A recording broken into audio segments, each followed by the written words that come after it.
चलिए स्वागत है आपका फिर से। तो नेक्स्ट आपके इस पिछली वीडियो में मैंने ये 10 क्वेश्चन करा दिए थे रिग्रेशन लाइंस तक के। चलिए नेक्स्ट वीडियो में हम लोग बात करेंगे इसी के नेक्स्ट क्वेश्चन की तरफ। आपसे पूछ रहे हैं सब डिवाइडेड बियर डायग्राम या सब divided bar diagram can be prepared on percentage basis. अब यहाँ पर समझने की बात है कि सब डिवाइडेड की बात कर रहे हैं आपसे। सब डिवाइडेड आपको बार ग्राम दे रखा है, बार डायग्राम दे रखा है और आपसे पूछ रहा है can be prepared on percentage basis. तो क्या हमेशा बनाते हैं या कभी नहीं बनाते हैं, ये सम टाइम बना सकते हैं या फिर एक पर्टिकुलर टाइम पर बनाते हैं। तो याद रखना है, देखिए कभी कभी भी हम लोग बात करें कि सब डिवाइडेड बार डायग्राम, बार डायग्राम को नॉर्मली हम लोग बनाते हैं लेकिन सब डिवाइड तब करते हैं जब किसी पर्टिकुलर टाइम पर। तो याद रखना हमेशा नहीं करते हैं, कभी भी नहीं करते, ऐसा भी नहीं है, सम टाइम भी नहीं करते हैं। हम ये कभी करते हैं पर्टिकुलर टाइम पर ही करते हैं जब हमें उसकी जरूरत पड़ती है।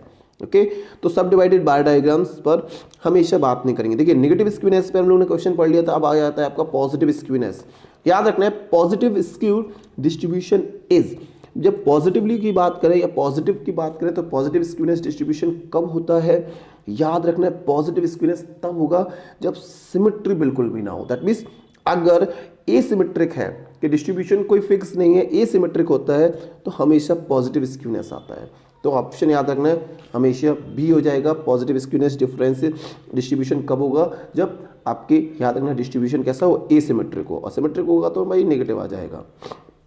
नेक्स्ट बात करें, in a positive skew difference distribution mean is greater than median. देखिए mean is greater than median, ये क्वेश्चन मैं इससे ऊपर भी करा चुका हूं। कोशिश आपको करना है कि भाई क्या वहां पर बताया था। यहां पर आपसे बोल रहा है कि भाई क्वेश्चन को समझते हैं। इन पॉजिटिव स्क्यूनेस से आपको पहली चीज वो बोल रहा है कि भाई स्क्यूनेस आपकी पॉजिटिव है, ठीक है। अब mean is greater then mean, mean is greater than median is क्या होगा, लेस देन मोड होगा, इक्वल टू मोड होगा। क्वेश्चन कहता था कि पॉजिटिव स्क्यू डिफरेंसेस की बात कर रहा है तो less than mode, equal to mode, greater than mode या फिर नन। जल्दी ऑप्शन कीजिए, टिक कीजिए जल्दी सारे से लोग, जितने लोग भी हैं, ठीक है। देखिए क्वेश्चन में बोला है पॉजिटिव, आपको क्या पकड़ना है, पॉजिटिव स्क्यू डिफरेंस है तो mean is greater than median है, that means greater than mode होगा। पहले मैंने ऊपर भी बता चुका है कि जब भी पॉजिटिव स्क्यूनेस तब होगा, पॉजिटिव आपका तब ही होगा जब मीन की बात करें या मोड की बात करें हमेशा ग्रेटर देन मोड हो, ठीक है। तो मीन से बड़ा अगर मोड होगा तभी आपकी क्या होगी, यहाँ पर पॉजिटिव स्क्यूनेस आएगी। तो क्वेश्चन को समझ लेना है, ज़्यादा दिमाग नहीं लगाना है। ओके नेक्स्ट आपसे पूछा है straight line trend is represented by the, straight line trend से रिप्रेजेंटेड बाय द इक्वेशन। आपको याद रखना मैथमेटिकल क्वेश्चन है और ये रिसर्च में काफ़ी पूछा गया हुआ क्वेश्चन है। भाई एक स्ट्रेट लाइन बना दिया, आपको एक स्ट्रेट लाइन रिप्रेजेंट कर दी है कोई पर्टिकुलर चीज़ के बीच में। जैसे मैंने कहा आपको शायद मैथ से पढ़ा कि ये इस तरीके से बना दी और आपको एक स्ट्रेट लाइन बना के दे दी, या आपको एक स्ट्रेट लाइन कैसे में बना के दे दी, तो वो उसको किस इक्वेशन से हम लोग रिप्रेजेंट करते हैं मेरे ख्याल से काफ़ी लोगों को पता होगा।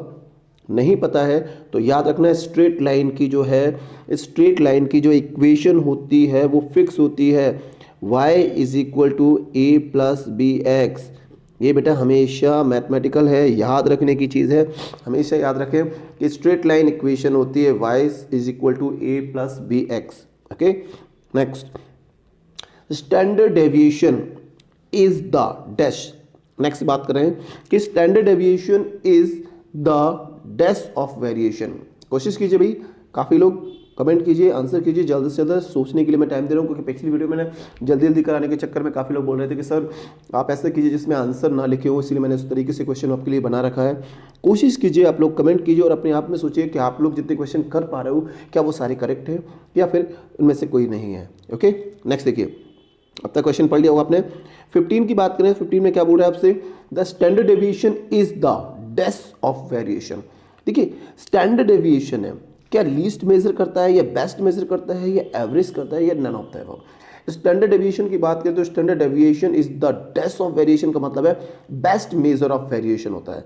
याद रखना है कि स्टैंडर्ड डेविएशन सबसे ज़्यादा सबसे बढ़िया वेरिएशन को आइडेंटिफाई करने का तरीका होता है। ओके तो 15 का याद रखना है आपका, 15 का हो जाएगा यहाँ पर बी।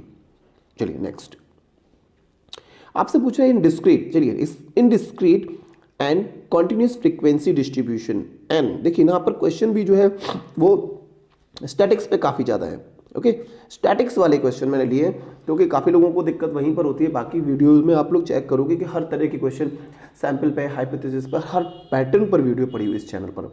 और इस वीडियो में इस चैनल पर सिर्फ इसी तरह की वीडियो है, कोई फालतू फर्जी वीडियो नहीं है वहाँ पर। और हाँ, शुरुआत में जरूर थी, लेकिन अब मैंने क्या करा, कोशिश की है कि आपकी सिर्फ यही वीडियो करिए। चलिए 16 की बात करें, in discrete and continuous frequency distribution n is equal to, देखिए जब भी हम डिस्क्रीट निकालते हैं या आपको कॉन्टिन्यूस फ्रीक्वेंसी डिस्ट्रीब्यूशन निकालते हैं तो जो n की वैल्यू होती है क्या होती है, मैक्सिमम होती है, मिनिमम होती है, नंबर ऑफ ऑब्जर्वेशन होती है या सम ऑफ फ्रीक्वेंसी होती है। n का मतलब आपको याद रखना है, वो जो हम लोग करते हैं कि मान लीजिए आपको इस तरीके से बना हुआ है यहाँ पर 1 2 3, तो n का मतलब होता है कि आप जब टोटल इन सबको ऐड कर देते हो, जितनी फ्रीक्वेंसी आपकी गिवन होती है उन सबको ऐड कर देते हो, वही होता है आपका n। तो याद रखना है n क्या हो जाएगा, सम ऑफ फ्रीक्वेंसी। जब आप निकालोगे तो जो फ्रीक्वेंसीज होती हैं उन फ्रीक्वेंसी को ऐड करते हैं। तो इन डिस्क्रीट की बात करें, उनमें अगर हम डिस्क्रीट की बात करें तो ये आपका हो जाएगा a। ओके, तो the sum of frequency is known as n। चलिए next, the mid point is equal to, question देखिए फिर से उसी से रिलेटेड है आपका। चलिए नेक्स्ट बात करें, क्या चीज पूछ रहा है, the mid point is equal to.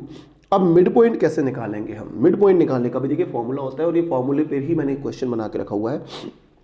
क्या पूछा है कि mid point is equal to, क्या upper limit minus lower limit, upper limit plus lower limit, upper limit plus lower limit divided by 2, या फिर आपसे पूछ रखता है कि upper limit plus lower limit divided by 4। तो जब भी हमें मिड पॉइंट किसी का भी निकालना हो, या एक नॉर्मल सी बात होती है, आपको जब भी ये कुछ करना हो, मिड पॉइंट कभी भी किसी का निकालना है या एवरेज जिसे हम लोग बोल सकते हैं, तो आपको पता है कि भाई फॉर्मूला वही होता है, a plus b is equal to जितनी वैल्यू होंगी उनको उसी वैल्यू से डिवाइड कर देंगे, तो ये उसका मिड पॉइंट आ जाएगा। जैसे मैंने कहा कि आपसे पूछ रहा है भाई 6 प्लस 8, इन दोनों का मिड पॉइंट निकालिए, इन दोनों के बीच में कौन सी संख्या आएगी। तो क्या करेंगे हम, 6 और 8 लेंगे और उनको डिवाइड कर देंगे 2 से, तो 8 से कितना हो गया आपका 14, डिवाइडेड करोगे 2 से तो ये आ जाएगा आपका 7। ओके, तो दैट मीन्स जब भी हमें मिड पॉइंट निकालना हो, मिड वैल्यू निकालना होती है, तो हम लोग करते क्या है भाई, दोनों वैल्यू जो होंगी, अपर होगी, जो लोअर लिमिट होगी उसको डिवाइड कर देंगे 2 से, तो ये आपका आंसर हो जाएगा। तो आंसर क्या आ जाएगा आपका, याद रखने आंसर हो जाएगा सी। चलिए next, the value of median from the following. अब देखिए मीडियन निकालने का पूरा तरीका मैं आप लोगों को सिखा चुका हूं, ठीक है। मीडियन कैसे निकालते हैं, मीन कैसे निकालते हैं, मोड कैसे निकालते हैं, आप चाहोगे तो मैंने इसकी शॉर्ट वीडियो बना रखी है जिसमें आप मुश्किल से 10 सेकंड के अंदर मीन निकालना, मीडियन निकालना, मोड निकालना, वो आप सब कुछ सीख सकते हो, ठीक है। चलिए, तो इसका मैं डायरेक्टली आंसर कर रहा हूँ क्योंकि मैं यहाँ पर टाइम वेस्ट नहीं कर सकता हूँ, वीडियो बड़ी बड़ी हो जाएगी वरना। चलिए, तो 18 में बात करेंगे, तो आप कोशिश करिए उस वीडियो को देखकर, आपको मैं लिंक में डिस्क्रिप्शन में डाल दूँगा उस वीडियो की भी, या प्लेलिस्ट को मैं डिस्क्रिप्शन में डाल दूंगा, उससे आप लोग चेक कर सकते हो। तो 18 का आंसर मुझे निकाल के आप लोग बताएंगे कि मीडियन की वैल्यू क्या आ रही है। मैं इस क्वेश्चन को यहीं छोड़ देता हूँ, आंसर मैं कोशिश करके निकाल देता, लेकिन मैं क्या करूँ, निकाल सकता हूँ, चलो मैं करता हूँ कोशिश। आप लोग क्या करेंगे, ये लो मैं आंसर यहाँ पर लिख कर दे देता हूँ, आंसर इसका भी निकलेगा, ठीक है। बट आप लोग क्या करेंगे, इसको सॉल्व करके वहाँ पर मैंने देखिए अबाउट में जाओगे तो आपको मेरी ईमेल आईडी मिल जाएगी, या तो आप वहीं पर या फिर कमेंट में आप क्या करें, इसका सॉल्यूशन डालेंगे कि इन 1150 इज करेक्ट और नॉट। चलिए, जितने लोग वीडियो देख रहे हैं वो मैं देख लेता हूँ भाई कितने लोग देखते हैं। नेक्स्ट बात करूँ मैं आपको, the value of median from the following data. तो सेम क्वेश्चन है, 18 और 19 आप लोग सॉल्व कीजिए, मैं आपको आंसर गिवन दे देता हूँ यहाँ पर, ठीक है। मैं कोशिश करता हूँ क्योंकि मैंने यहाँ पर सॉल्व कर रखा है, इसी वजह से यहाँ पर। चलिए, तो मीडियन की वैल्यू की बात करें तो यहाँ पर मीडियन निकलेगी इसकी ये वाली वैल्यू 591। कैसे करते हैं, कैसे नहीं करते हैं, जिनको भी नहीं आता है वो प्लीज़ मुझे कमेंट करें कि सर हमें मीडियन निकालना नहीं आता है। जिनको भी मीन, मीडियन, मोड निकालना नहीं आता है उसकी भी वैल्यू या उसकी भी वीडियो मैंने डाल रखी है, आप लोग प्लीज़ कोशिश करें, नहीं होगा तो मुझे बताएं। नेक्स्ट देखते हैं, देखिए मीडियन मोड निकालना और उससे भी ज़्यादा सरल है, तो आप वीडियो अगर एक बार चेक करोगे तो मुश्किल मुझे नहीं लगता कि आपको बहुत ज़्यादा टाइम लगेगा। चलिए, फिर भी मैं मोड को निकालने का और सिंपलेस्ट तरीका बता देता हूँ कि मोड की बात करें, द मोड ऑफ, क्या पूछ रहा है कि यहाँ पर the mode of the following series is, mode क्या होता है, तो कोशिश करना है जो वैल्यू सबसे ज़्यादा रिपीट हो रही हो। यहाँ पर देखिए जो वैल्यू सबसे ज़्यादा बार रिपीट हुई हो, यहाँ पर देखिए 3 कितने बार रिपीट हुआ है भाई, 2 बार हुआ है। 5 की बात करें तो देखिए 5 भी आप बात करें, देखो एक ये है, 1 2 3। देखिए जो वैल्यू सबसे ज़्यादा बार रिपीट होती है वही हो जाती है हमारी मोड। ठीक है, तो मोड क्या होता है, 3 बार या 4 बार या 5 बार। तो यहाँ पर आंसर बिना देखे आप कर सकते हो 5। और ना हो गए तो इसकी भी ट्रिक मैंने इसलिए मैंने कहा कि आप एक बार देखिए, स्टैटिक्स की ऑलमोस्ट वीडियो मैंने डाल रखी है। जो टॉपिक आपके पास नहीं हो या वीडियो में नहीं मिल रहा हो वो मुझे प्लीज़ आप लोग बता दीजिए, मैं कोशिश करूंगा कि उस पर्टिकुलर पर भी आपको निकाल दूँ। कि आपको स्टैंडर्ड डेविएशन नहीं आता है, मीन निकालना नहीं आता है, मोड निकालना नहीं आता है, मीडियन निकालना नहीं आता है, तो सबकी वीडियो पड़ी हुई है चैनल पर। कोशिश कीजिए ज़्यादा से ज़्यादा आप लोग शेयर करें वीडियो को। नेक्स्ट आपसे बात कर रहा है, यहाँ पर पूछ रहा है the standard deviation measure the absolute. देखिए ये क्वेश्चन तीसरी बार करा रहा हूँ मैं, इसी वीडियो के अंदर दूसरी बार आ रहा है। ठीक है, यहाँ पर बात करें तो स्टैंडर्ड डेविएशन जो मेजर करता है वो एब्सोल्यूट मेजर करता है। किस चीज़ का करता है? Standard deviation measure the absolute. क्या वो डिस्पर्सन करता है, एवरेज करता है, स्क्यूनेस करता है या फिर कुर्टोसिस करता है? चलिए सोच के बताइए, मैं क्वेश्चन कर रहा हूँ यहाँ पर, आपको बताता हूँ। स्टैंडर्ड डेविएशन मेजर करता है एब्सोल्यूट। आप लोगों ने शायद सोच लिया होगा, कमेंट करते जाइए। नहीं कर पा रहे हो तो कोशिश कीजिए कि जो टॉपिक आपका छूट जाता है वो टॉपिक पे मैं कवर कराऊँ। चलिए, तो हमेशा स्टैंडर्ड डेविएशन जो है वो मेजर करता है वो एब्सोल्यूट डिस्पर्सन को ही। ठीक है, तो डिस्पर्सन वैल्यू को ही वो हमेशा क्या करता है? मेजर करता है। दैट मीन्स आंसर आपका हो जाएगा ए। चलिए नेक्स्ट आपसे पूछ रहा है द स्टैंडर्ड डेविएशन एक्सट्रीमली। देखिए the standard deviation is extremely useful in judging the representativeness of the. देखिए अभी सेम टू सेम क्वेश्चन हमने पढ़ा था, वहां पर क्वेश्चन का मतलब अलग था और यहां पर क्वेश्चन का मतलब अलग है। क्या बोल रहा था पिछले क्वेश्चन में? देखिए the standard deviation measure the absolute. देखिए standard deviation measures the absolute. किसको मेजर? एब्सोल्यूट करता है तो वो डिस्पर्सन करता है।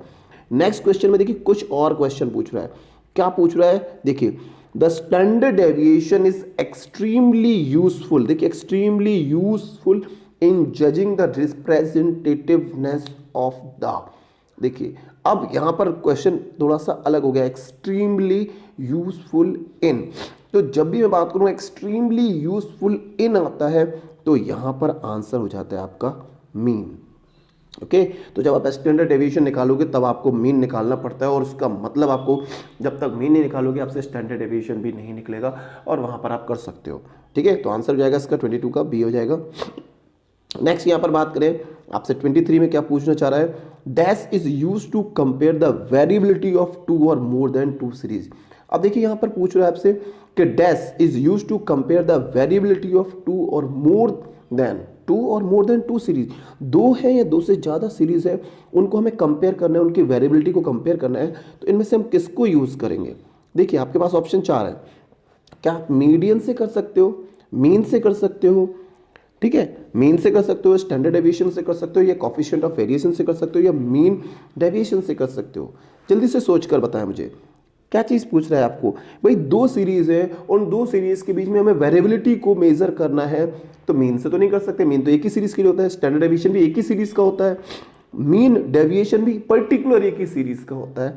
हम 2 सीरीज की बात करते हैं तो वहां पर हो जाएगा आपका कोफिशिएंट ऑफ वेरिएशन। ओके, तो यहां पर याद रखना कि मीन, स्टैंडर्ड डेविएशन और मीन डेविएशन ये सब एक सिंगल सीरीज के लिए होता है, लेकिन हम जब 2 सीरीज की बात करते हैं तो हमें कोफिशिएंट ऑफ वेरिएशन की जरूरत पड़ेगी। चलिए नेक्स्ट आपसे पूछ रहा है 24 की बात करें। 24 पूछ रहा है that dash analysis deal with the association between 2 or more variable.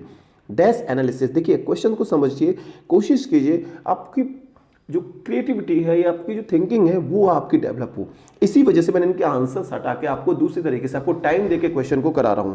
Okay, तो 24 में आपसे क्या पूछ रहा है? Dash analysis deals with the association between 2 or more variable. 2 or more variables के बीच में हमें क्या करना है? एसोसिएशन निकालना है। तो उसके लिए क्या होगा? कोरिलेशन, रिग्रेशन, स्क्यूनेस या फिर कुर्टोसिस। सोचिए, आई थिंक सोच लिया भाई हमें 2 लोगों के बीच में रिलेशन बताना है, 2 लोगों के बीच में एसोसिएशन बताना है, दैट मीन्स कोरिलेशन। भाई 2 लोगों के बीच में ही तो हम रिलेशन बताएंगे, वही तो कोरिलेशन होता है। ठीक है, तो एनालिसिस क्या है? कोरिलेशन जो एनालिसिस होता है deal with the association between 2 or more variable. 2 या 2 से ज्यादा वेरिएबल के बीच में जब हमें चेक करना है तो वही चीज तो कोरिलेशन है, क्वेश्चन के अंदर ही लिखा हुआ है। सोचिए जल्दी से। नेक्स्ट देखिए आपसे क्या बोल रहा है 25 में। 25 dash analysis dash is an analysis of the covariation between two or more variable. अब क्वेश्चन थोड़ा सा मैंने चेंज तो नहीं किया, उसकी लैंग्वेज चेंज हो गई है। पिछले क्वेश्चन में देखिए क्या पूछ रहा था कि हमें दो या दो से ज़्यादा लोगों के बीच में एसोसिएशन निकालना है, तो हम किसका यूज़ करते थे, कोरिलेशन। नेक्स्ट में देखिए लैंग्वेज ही सिर्फ चेंज की हुई है। क्या बोल रहा है आपसे, dash is analysis of the covariation between two or more variable. भाई दो लोगों के बीच में या फिर बात करें टू और मोर वेरिएबल के बीच में हमें एसोसिएशन निकालना था, या उनके बीच में हमें कोई रिश्तेदारी निकालना है। भाई रिश्तेदारी निकालने का मतलब ही क्या होता है, 25 को क्या बोलना है, याद रखना है कोरिलेशन। कोरिलेशन ही का मतलब है भाई दो या दो से ज़्यादा लोगों के बीच में हमें क्या करना है, एसोसिएशन चेक करना है, उनके बीच में रिलेशन चेक करना, वही तो कोरिलेशन होता है। चलिए नेक्स्ट देखिए, वीडियो अच्छी लग रही हो तो प्लीज़, या आपको समझ में आ रही हो तो कोई दिक्कत की बात नहीं है, कोई ज़बरदस्ती नहीं है कि आप इस वीडियो को लाइक ही करें, सब्सक्राइब करें, शेयर करें, बट लेकिन अगर इस वीडियो से किसी को भी 1% भी फ़ायदा हो सकता है तो प्लीज़ उसके पास ज़रूर भेजें। कोशिश करें फेसबुक पर, व्हाट्सएप पर, ट्विटर पर, जहाँ भी पॉसिबल हो वीडियो को शेयर कीजिए। आपसे मैं नहीं बोल रहा हूँ कि आप सब्सक्राइब कीजिए, शेयर कीजिए, आप खरीदिए मार्केट से। मैं कहता हूँ आपको इतने यूनिक क्वेश्चन में ला कर दे रहा हूँ, कोशिश कर रहा हूं कि ज़्यादा से ज़्यादा लोगों के पास ये इन्फॉर्मेशन पहुंचे। पीएचडी, एमफिल, एमएससी, कई लोगों का इनमें सिलेक्शन सिर्फ इसी वजह से नहीं हो पाता है। तो कोशिश कीजिए कि वीडियो से के जरिए आप लोगों के एक शेयर से कई लोगों को बेनिफिट हो सकता है। चलिए नेक्स्ट की बात करेंगे, द सिंपलेस्ट डिवाइस। चलिए मैं यहाँ पर बात कर रहा हूँ, the simplest device for ascertaining whether two variables are related is to prepare a dot chart is called। देखिए आपको एक सिंपलेस्ट डिवाइस की बात कर रहा है, वो पर्टिकुलर डिवाइस जो आपका क्या बता रहा है कि दो वेरिएबल जो है वो रिलेटेड है, एक प्रिपेयर करता है एक डॉट डायग्राम या बोलो से एक डॉट चार्ट बना के वो रिप्रेजेंट कर देता है, उसको हम बोलते क्या है, वो पर्टिकुलर डिवाइस को क्या बोलते हैं, कि ये ग्राफिकल मेथड है, स्कैटर डायग्राम मेथड है, मेथड ऑफ लीस्ट स्क्वायर है, या फिर कॉन्करेंट डेविएशन मेथड है। देखिए यहाँ पर वो आपसे जो बोल रहा है प्रिपेयर करता है डॉट चार्ट। देखिए यहीं से आपको समझना है डॉट चार्ट का मतलब क्या होता है, जो डॉट के फॉर्म में आपको दो के बीच में रिलेशन बताता है, और जो डॉट चार्ट होता है वो स्कैटर डायग्राम के थ्रू, दैट मीन्स ऑप्शन बी याद रखना है। तो सिंपलेस्ट डिवाइस आपका क्या होता है, डिवाइस होता है जो यहाँ पर टू वेरिएबल के बीच में रिलेशन बताएगा बाय डॉट डायग्राम, तो उसे बोलते हैं स्कैटर डायग्राम मेथड। नेक्स्ट देखिए क्या चीज पूछ रहा है आपसे, the coefficient of correlation is said to be a measure of dash between two series. Question को समझिए, आपसे अब कुछ अलग चीज पूछना चाह रहा है। क्या पूछना चाह रहा है, द कोफिशिएंट ऑफ कोरिलेशन। देखिए कोफिशिएंट ऑफ कोरिलेशन, यहां दो वेरिएबल के बीच में रिलेशन नहीं जानना चाह रहा है, यहां पर coefficient of correlation is said to be a measure of dash between two series. दो सीरीज है उनके बीच का कोरिलेशन कोफिशिएंट निकाल रहा है और आपसे बोल रहा है कि ये क्या है। तो जब भी हम दो सीरीज की बात करते हैं, देखिए यहां पर आपसे टू सीरीज के मतलब बिटवीन टू सीरीज की जब हम बात करेंगे तो वो कोरिलेशन नहीं हुआ, कोरिलेशन का कोफिशिएंट जो होता है, कोफिशिएंट ऑफ कोरिलेशन को ही बोलते हैं हम लोग वेरिएंस। ठीक है, तो उसे बोलते हैं वेरिएंस, या लेकिन यहां पर दो सीरीज है तो टू सीरीज की बात करेंगे तो कोवेरिएंस इसके यहां पर हो जाएगा ऑप्शन। ओके, तो coefficient of correlation is said to be a measure of dash between two series. तो दो सीरीज है उनके बीच का कोवेरिएंस ही कोई स्टडी या मेजर करते हैं जिसको कोवेरिएंस बोलेंगे। तो coefficient of correlation is said to be a measure of covariance between two series. चलिए नेक्स्ट आपसे क्या पूछ रहा है, देखिए नेक्स्ट क्वेश्चन और थोड़ा सा अच्छा हो जाता है। 28 की बात करें, that was a very unique specific question, एक पर्टिकुलर एग्जाम नहीं हुआ था, पीएचडी एंट्रेंस ही है, एमफिल एंट्रेंसेस की बात कर रहा हूं और मैं फालतू की वीडियो लगाता ही नहीं हूं, है ना। आपसे बोल रहे हैं the Spearman rank correlation coefficient is a dash measure of rank correlation. 28 देखिए भैया एनटीए यूजीसी नेट पे पेपर में आ चुका है क्वेश्चन, तो पेपर 1 का क्वेश्चन है। 28 की बात कर रहा है आपसे, the Spearman rank correlation coefficient is a dash measure of rank correlation. किसका होगा सोच के बताइए, पैरामेट्रिक हो सकता है, नॉन पैरामेट्रिक हो सकता है, लीनियर होगा या फिर नॉन लीनियर होगा। सोच के देखिए क्वेश्चन क्या लग रहा है आपको, कि Spearman rank correlation coefficient is a measure of rank correlation. देखिए कहां पर बात कर रहे हैं, कोरिलेशन, यहां पर समझना है भाई, कोरिलेशन की बात करें तो Spearman rank correlation coefficient is a, क्या होता है हमेशा याद रखें, इसे नॉन पैरामेट्रिक होते हैं। और जिन लोगों को नहीं पता है भैया पैरामेट्रिक और नॉन पैरामेट्रिक कहाँ पे यूज़ करते हैं, आखिर पैरामेट्रिक नॉन पैरामेट्रिक होता क्या है, तो प्लीज़ एक बार जाकर प्लेलिस्ट को देखो बेटा, तब तो समझ में आएगा कि भाई होता क्या है। पैरामेट्रिक नॉन पैरामेट्रिक की पूरी वीडियो बना के रखी है, उनको कॉन्सेप्ट बना के रखा है और आपको समझा भी रखा है, उसकी मैंने सीरीज भी करा रखी है, क्वेश्चन भी करा रखे हैं, बट टाइम कहाँ है तुम लोगों के पास। नेक्स्ट पूछ रहा है the regression equation of x on y is expressed as, चलिए बताइए,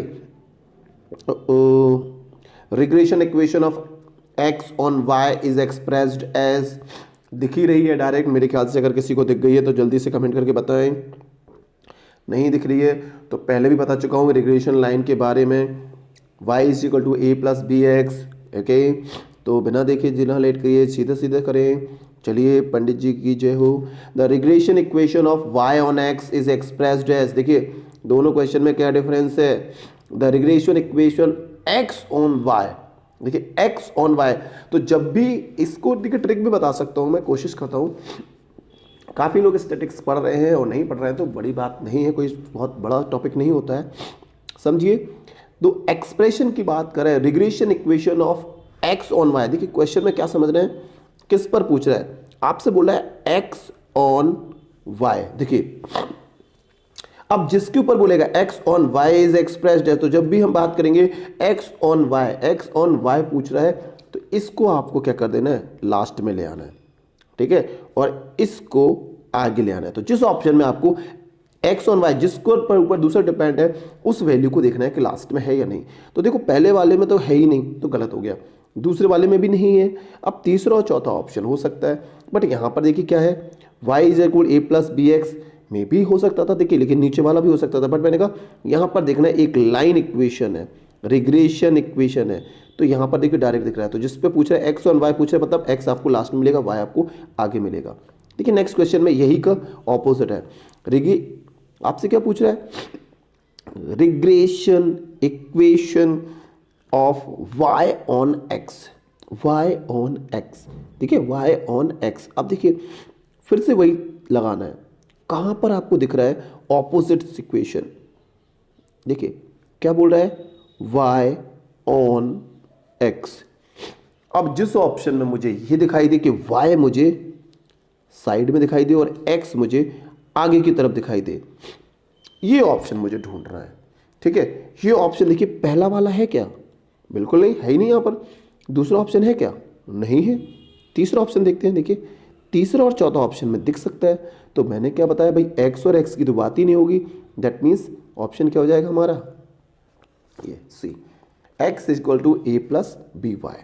आई थिंक मेरे को आप लोगों को ये ट्रिक समझ में आ रही होगी कि x ऑन y है या y ऑन x है, तो जिसमें क्वेश्चन हम लोगों के लेवल पर जो आता है वो टफ हो जाता है, बट टफ इतना भी नहीं होता है। आप लोग ट्रिक का यूज़ करें, इसी ट्रिक को यूज़ करें, काफ़ी आप लोग कर सकते हो, और ये ट्रिक बहुत ही सिंपल सी है, मेरे ख्याल से आप लोगों को ज़्यादा तकलीफ नहीं होगी। चलिए नेक्स्ट 31 की बात करते हैं। आपसे क्या बोल रहा है, if two regression coefficient are 0.8 and 0.6 the value of coefficient of correlation is. I think मेरे ख्याल से किसी को भी इसमें दिक्कत नहीं होना चाहिए, और जिनको हो चुकी है दिक्कत वो उनका हम कुछ कर भी नहीं सकते।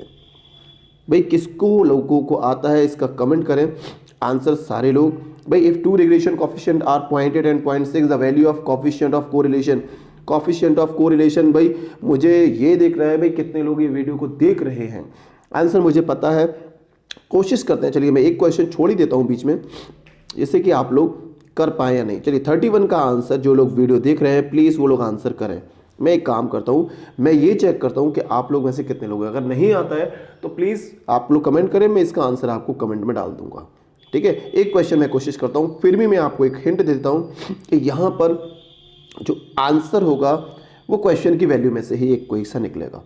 चलिए हिंट मैं दे रहा हूँ यहाँ पर कि ABCD में से 4 ऑप्शन देखेंगे कि इन दोनों वैल्यू के आसपास आंसर है, ठीक है। अब आसपास में आप लोग चेक कर सकते हो कि कौन सा आंसर है, इन दोनों के आसपास ही निकलेगा। चलिए नेक्स्ट, फिर भी देख लेते हैं भाई जितने लोग दिख रहे हैं। नेक्स्ट आपसे क्या पूछ रहा है, चलिए next 32, the coefficient of correlation value range between, ये बहुत बार क्वेश्चन आया और काफ़ी बार आया और काफ़ी लोग गलत भी कर देते हैं।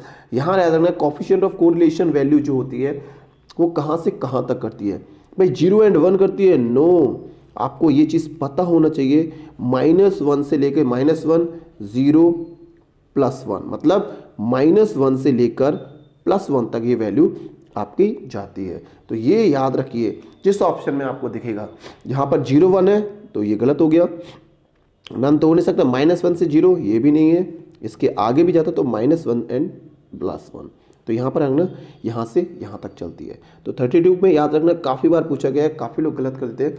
तो यहाँ पर -1 से +1 तक ये वैल्यू चलती है। तो -1, 0, +1।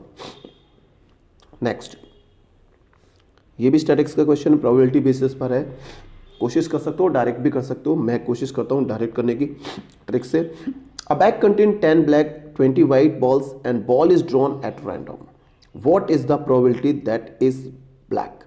कोशिश कीजिए, एक बैग है जिसके अंदर वो बोल रहा है कि 10 ब्लैक बॉल है, 10 जो है वो ब्लैक बॉल है, 20 जो है वो वाइट बॉल्स है, ठीक है, 10 और 20। आपसे पूछे what is the probability that is the black, black की प्रोबेबिलिटी क्या हो सकती है। मेरे ख्याल से आप लोगों को समझ में आ रहा है। देखिए, अगर मैं टोटल को मैं ऐसे मान लेता हूं, क्या मानता हूं, इन 10 की जगह 20 की जगह मैं एक एक मान लेता हूं। ये एक बॉल है भाई, डबल है, इसको मैं मान लेता हूं भाई। ब्लैक बॉल कितनी है आपकी? 1। वाइट बॉल आपकी कितनी है? अगर मैं 0 को हटा देता हूं तो 2। टोटल कितनी हो गई आपकी? तो टोटल मैं ऐड कर लेता हूं भाई। ट्रिक देखिए क्या होता है, टोटल कितना होता है, तो ट्रिक को मतलब है टोटल को ऐड कर लीजिए, कितना हो गया आपका? 3। अब दोनों को मैंने एक बैग में डाल रखा है, तो किसी भी बॉल के आने के चांसेस कितने हो गए भाई? 3 बॉलें हैं, अगर मैं 3 बॉल की बात करूं तो तीनों के आने के चांस कितने हो गए? तीनों की कोई भी बॉल आने के, भाई कोई भी आने का मतलब है ब्लैक आने के क्या चांसेस हो गए भाई? 1/3 चांसेस है। क्यों? क्योंकि 50% तो यही हो गया भाई। 50% चांस पूछते, 1/2 पूछते तो हमारे वाइट के हो जाता है, बट 1/3 चांसेस किसके हो जाते हैं? इसके हो जाते हैं। ठीक है, समझ में आ रहा है? जब भी आए इस तरह का क्वेश्चन तो जो वैल्यू ज़्यादा उससे बेसिस पर याद रखना। तो आंसर क्या हो जाएगा? 33 का आ जाएगा हमारा बी। ठीक है, तो ये 3 तो हो नहीं सकता था, 0 हो नहीं सकता था, 1/2 या 1/3 में से आपका एक निकलेगा। तो ऐड करके कोशिश करना है कि जो वैल्यू सबसे कम हो उसी को ऊपर रख के डिवाइड कर देना है। चलिए नेक्स्ट देखिए, काफ़ी अच्छा क्वेश्चन है। 2 events are said to be dash when both cannot happen simultaneously in a single trial। देखिए, ये प्रोबेबिलिटी से रिलेटेड क्वेश्चन है 34 वाला, और प्रोबेबिलिटी मेरे ख्याल से काफ़ी लोगों ने बहुत बार पढ़ी हुई है। पूछ रहा है कि 2 events are said to be dash when both cannot happen simultaneously in a single trial। जब दोनों एक साथ नहीं हो सकते तो उनको क्या बोल सकते हैं? कोशिश कीजिए सोचने पर कि भाई इंडिपेंडेंट है, लाइकली इवेंट्स है, एग्जॉस्टिव या फिर एग्जॉस्टिव इवेंट्स है, या म्यूचुअली एक्सक्लूसिव इवेंट है। भाई डायरेक्टली बोल रहा है can not happen simultaneously in a single trial, दोनों एक साथ नहीं हो सकते, दोनों एक साथ नहीं हो सकते, दैट मीन म्यूचुअली एक्सक्लूसिव है, दोनों अलग अलग है, म्यूचुअली एक्सक्लूसिव इवेंट्स है। 2 events said to be mutually exclusive when both can not happen simultaneously in a single trial. जब दोनों को एक साथ हम नहीं कर सकते, दैट मीन्स आपका हो जाएगा ए। डायरेक्टली याद रखिए, बिल्कुल अलग अलग इवेंट है, दोनों एक साथ नहीं हो सकते। दैट मीन्स कि बीजेपी और कांग्रेस की बात चल रही है कि बीजेपी कांग्रेस दोनों एक साथ नहीं हो सकते हैं, दोनों अलग अलग पार्टी है, एक साथ चुनाव लड़ सकते हैं लेकिन अलग अलग लड़ेंगे। नेक्स्ट आपसे पूछ रहा है 2 events are said to be when the outcome. चलिए देखिए, आपसे क्या पूछा कि 2 events are said to be dash when the outcome of one does not affect and not affected by the others।